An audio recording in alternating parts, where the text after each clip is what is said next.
Hi dear friends, Assalamu alaikum. ഇന്ന് ഞാൻ വന്നിട്ടുള്ളത് ന്യൂ ഇയറിനൊക്കെ ചെയ്തെടുക്കാൻ പറ്റിയ നല്ല ഭംഗിയുള്ള ഒരു കേക്കിന്റെ റെസിപ്പി ആയിട്ടാണ്. ഇത് ചെയ്തിട്ടുള്ളത് ഫയർ വർക്സിന്റെ ഒരു തീമിലാണ് ചെയ്തിട്ടുള്ളത്. വളരെ ഈസി ആയിട്ട് തന്നെ ചെയ്തെടുക്കാനും പറ്റും. അപ്പോൾ നിങ്ങൾക്ക് ഈ ഒരു കേക്ക് ഇഷ്ടപ്പെടുകയാണെങ്കിൽ ലൈക്ക് ചെയ്യുക. പുതിയതായിട്ട് വന്നിട്ടുള്ളവരോ സബ്സ്ക്രൈബ് ചെയ്യാതെ കാണുന്നവരോ മറക്കാതെ തന്നെ ഒന്ന് സബ്സ്ക്രൈബ് ചെയ്തിട്ട് സപ്പോർട്ട് ചെയ്യണേ. പിന്നെ പുതിയ വീഡിയോസ് ഒക്കെ ഇടുമ്പോൾ നോട്ടിഫിക്കേഷൻസ് കിട്ടുന്നതിനായിട്ട് ബെൽ ഐക്കൺ പ്രസ് ചെയ്ത് ഓൾ എന്നുള്ള ഓപ്ഷൻ സെലക്ട് ചെയ്യാനും മറക്കരുത്. അപ്പോൾ ഈ ഒരു കേക്കിനായിട്ട് ആദ്യം മൈദ ഒക്കെ ഒന്ന് അരിച്ചെടുക്കാം. അപ്പോൾ ഞാനിവിടെ 1/4 കപ്പ് മൈദ എടുത്തിട്ടുണ്ട്. അതിലേക്ക് ഇനി ഒരു 1/2 ടീസ്പൂൺ ബേക്കിംഗ് പൗഡറും ഒരു 1/4 ടീസ്പൂൺ ബേക്കിംഗ് സോഡയും ഒരു നുള്ളു ഉപ്പുകൂടി ചേർത്തിട്ട് നന്നായിട്ട് അരിച്ചെടുക്കാം.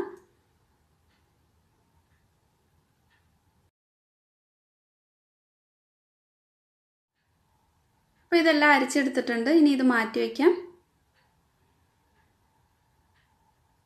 ഒരു ബൗൾ എടുത്തിട്ടുണ്ട്. അതിലേക്ക് 2 മുട്ട ചേർത്ത് കൊടുക്കാം. നല്ല വലിപ്പമുള്ള 2 മുട്ടയാണ് എടുത്തിട്ടുള്ളത്.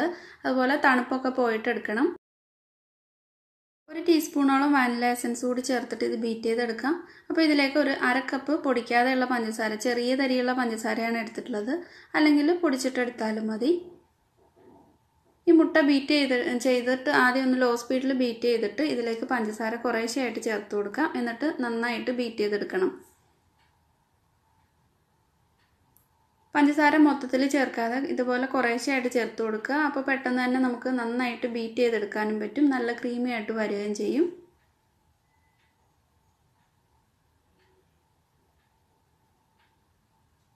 പഞ്ചസാര എല്ലാം ചേർത്തിട്ട് ഇത് ഹൈ സ്പീഡിൽ ഇട്ടിട്ട് നന്നായിട്ട് ബീറ്റ് ചെയ്തെടുക്കാം. അപ്പോൾ ബീറ്റർ ഇല്ലാത്തവർക്ക് മിക്സിയിൽ വേണമെങ്കിലും ചെയ്തെടുക്കാം, അല്ലെങ്കിൽ വിസ്ക് ഉപയോഗിച്ചിട്ടും ചെയ്തെടുക്കാം. അപ്പോൾ പഞ്ചസാര എല്ലാം ചേർത്തിട്ടുണ്ട്. ഇനി ഇത് ഹൈ സ്പീഡിൽ ഇട്ടിട്ട് നന്നായിട്ട് ബീറ്റ് ചെയ്തെടുക്കാം.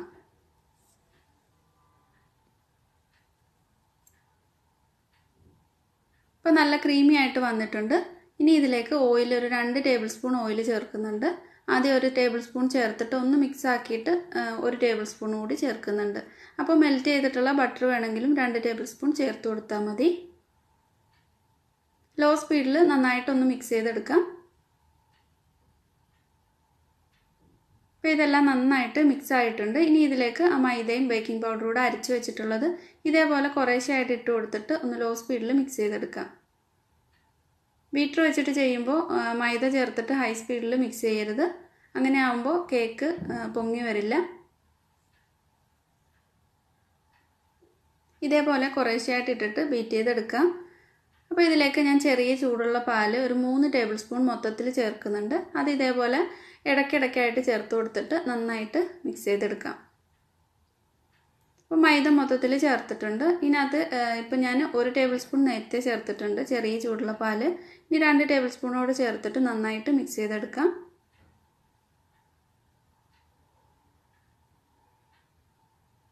ഇപ്പം എല്ലാം നന്നായിട്ട് മിക്സ് ചെയ്തെടുത്തിട്ടുണ്ട്.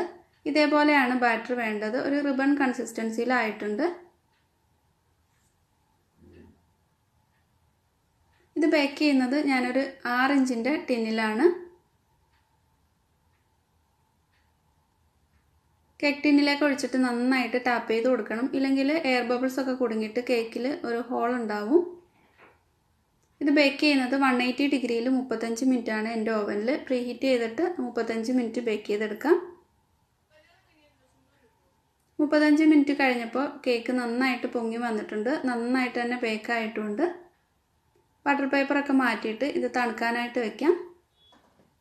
തണുത്ത് കഴിയുമ്പോൾ ഇത് 3ആയിട്ട് കട്ട് ചെയ്തെടുക്കുന്നുണ്ട്. നല്ല ഉയരത്തിൽ തന്നെ കിട്ടിയിട്ടുണ്ട്. നല്ല പഞ്ഞി പോലുള്ള കേക്കാണിത്.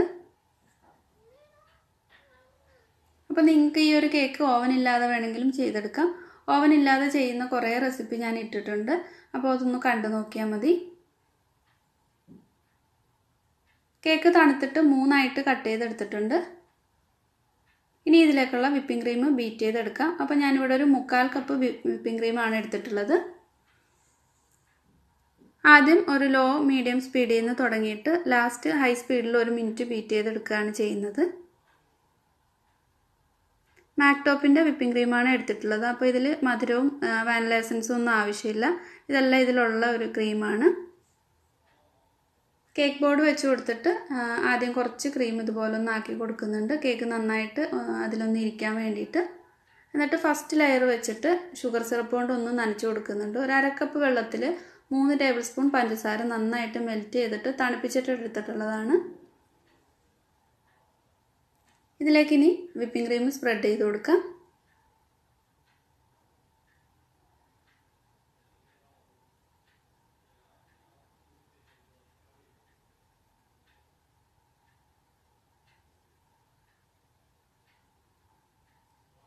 അപ്പോൾ നന്നായിട്ട് സ്പ്രെഡ് ചെയ്ത് കൊടുത്തിട്ടുണ്ട്. ഇതിൻ്റെ മുകളിലായിട്ട് കുറച്ച് മിൽക്ക് മെയ്ഡ് ഒഴിച്ചു കൊടുക്കുന്നുണ്ട്. അതിന് പകരമായിട്ട് ചോക്ലേറ്റ് മെൽറ്റ് ചെയ്തതോ അല്ലെങ്കിൽ കുറച്ച് ചോക്ലേറ്റ്, വൈറ്റ് ചോക്ലേറ്റ് ഒന്ന് ഗ്രേറ്റ് ചെയ്തിട്ടൊക്കെ ഇട്ട് കൊടുക്കാം. നിങ്ങൾക്ക് ഇഷ്ടമുള്ള ഫില്ലിങ് വെച്ച് കൊടുക്കാം. അതിനി നന്നായിട്ടൊന്ന് സ്പ്രെഡ് ചെയ്ത് കൊടുക്കുന്നുണ്ട്. ഇനി അടുത്ത ലെയറും ഇതുപോലെ തന്നെ കേക്കിൻ്റെ പീസ് വെച്ച് കൊടുത്തിട്ട് ഷുഗർ സിറപ്പ് കൊണ്ട് നനച്ചിട്ട് വിപ്പിംഗ് ക്രീം സ്പ്രെഡ് ചെയ്ത് കൊടുക്കാം.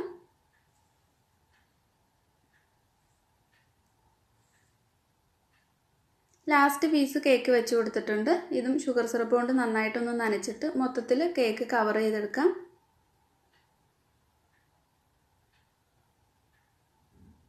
വിപ്പിംഗ് ക്രീമിൻ്റെ വീഡിയോ ഇതിനു മുമ്പ് അപ്ലോഡ് ചെയ്തിട്ടുണ്ട്. 2-3 രീതിയിൽ വിപ്പിംഗ് ക്രീം ചെയ്യുന്ന വീഡിയോ ചെയ്തിട്ടുണ്ട്. അതുപോലെ ഹോം മെയ്ഡ് വിപ്പിംഗ് ക്രീമിൻ്റെയും വീഡിയോ ഇട്ടിട്ടുണ്ട്. അപ്പോൾ കാണാത്തവർ കണ്ടു നോക്കുക. ലിങ്ക് ഡിസ്ക്രിപ്ഷനിൽ കൊടുക്കുന്നുണ്ട്.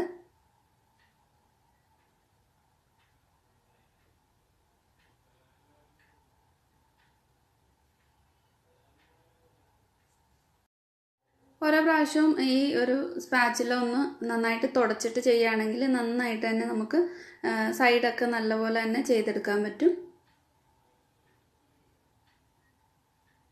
കേക്ക് മൊത്തത്തിൽ ഐസിങ് ചെയ്തിട്ട് കുറച്ച് നേരം ഫ്രിഡ്ജിൽ വെച്ച് ഒരു 2 മണിക്കൂറെങ്കിലും ഫ്രിഡ്ജിൽ വെച്ച് നന്നായിട്ട് തണുപ്പിച്ചിട്ട് വേണം ഇതിൻ്റെ മുകളിലായിട്ട് ചോക്ലേറ്റ് ഗനാഷോ അല്ലെങ്കിൽ മിറർ ഗ്ലേസ് ഒക്കെ ഒഴിക്കാനായിട്ട്. അപ്പോൾ ഞാനിത് ഫ്രീസറിൽ വെച്ചിട്ട് ഒരു 1/2 മണിക്കൂർ നന്നായിട്ട് തണുപ്പിച്ചെടുത്തിട്ടുണ്ട്, ഒന്ന് പെട്ടെന്നാവാൻ വേണ്ടിയിട്ട്. ഫ്രിഡ്ജിലാണെങ്കിൽ 2-3 മണിക്കൂറെങ്കിലും വെച്ച് നല്ലപോലെ തണുപ്പിച്ചെടുക്കണം. അപ്പോൾ ഇതിൻ്റെ മുകളിലായിട്ട് ഞാൻ ഒഴിക്കുന്നത് മിറർ ഗ്ലേസ് ആണ്. ഇതിൻ്റെ വീഡിയോ ഇതിനു മുമ്പ് ഇട്ടിട്ടുണ്ട്. അതിൻ്റെ ലിങ്കും ഡിസ്ക്രിപ്ഷനിൽ കൊടുക്കുന്നുണ്ട്. അപ്പോൾ ഒരു ഡാർക്ക് കളർ കിട്ടാൻ വേണ്ടിയിട്ട് കുറച്ച് കളർ ചേർത്തിട്ട് എടുത്തിട്ടുണ്ട്. ഇതിനി ഇതിൻ്റെ മുകളിലായിട്ട് ഒഴിക്കാം. ചൂടോടെ ഒരിക്കലും ഒഴിക്കരുത്. ചൂടൊക്കെ പോയിട്ട് കൈകൊണ്ട് തൊടുമ്പോൾ ഒരു ചെറിയൊരു ചൂട് മാത്രമേ ഉണ്ടാവാവൂ. കൂടുതൽ ചൂടായി കഴിഞ്ഞാൽ വിപ്പിംഗ് ക്രീം മെൽറ്റായി പോവും. ഇതേപോലെ എല്ലാ സൈഡിലേക്കും ഒഴിച്ചു കൊടുക്കാം. അപ്പം മൊത്തത്തിൽ മിറർ ഗ്ലേസ് കൊണ്ട് ഒന്ന് കവർ ചെയ്തെടുത്തിട്ടുണ്ട്. നല്ല ഭംഗിയിലായി വന്നിട്ടുണ്ട്. ഇനി ഇതിൻ്റെ മുകളിലൊക്കെയുള്ള ഡെക്കറേഷൻസ് ഒക്കെ ചെയ്ത് കൊടുക്കാം. ഇപ്പോൾ ഒരു കേക്ക് ബോർഡിലേക്ക് മാറ്റുന്നുണ്ട്. ഞാനിവിടെ 3-4 കളറിൽ ക്രീം എടുത്തിട്ടുണ്ട്. പൈപ്പിംഗ് ബാഗിൽ ഒരു ചെറിയ ഹോളിട്ട് കൊടുത്തിട്ടാണ് എടുത്തിട്ടുള്ളത്. എന്നിട്ട് ഇതിൻ്റെ മുകളിലായിട്ട് ഇങ്ങനെ ഒന്ന് പൈപ്പ് ചെയ്ത് കൊടുക്കാം. നിങ്ങൾക്ക് ഇഷ്ടമുള്ള കളറിലൊക്കെ ചെയ്തെടുക്കാം. അപ്പോൾ ഇതേപോലെ ചെറിയ ഹോളിട്ടിട്ട് ഇങ്ങനെ ഒന്ന് പൈപ്പ് ചെയ്ത് കൊടുത്തിട്ട് അതിൻ്റെ വീണ്ടും അതിൻ്റെ അപ്പുറം ഇപ്പുറമൊക്കെ പല കളറിലായിട്ട് ചെയ്തെടുക്കുന്നുണ്ട്. അപ്പോൾ ഒരു നല്ല ഭംഗിയിൽ കിട്ടും.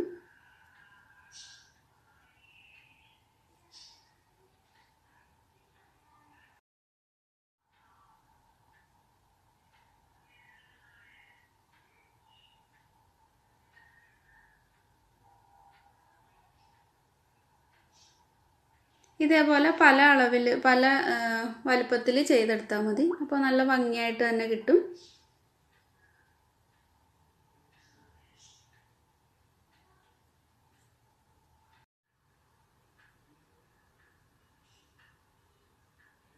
ഇതിൻ്റെ മുകളിലായിട്ട് ഹാപ്പി ന്യൂ ഇയർ എന്ന് എഴുതി കൊടുക്കുന്നുണ്ട്. പിന്നെ കുറച്ച് ചോക്ലേറ്റ് മെൽറ്റ് ചെയ്തിട്ട് ഗ്രീൻ കളർ കൊടുത്തിട്ട് ഇതേപോലെ 2021 എന്ന് ഒന്ന് കട്ട് ചെയ്തെടുത്തിട്ടുണ്ട്.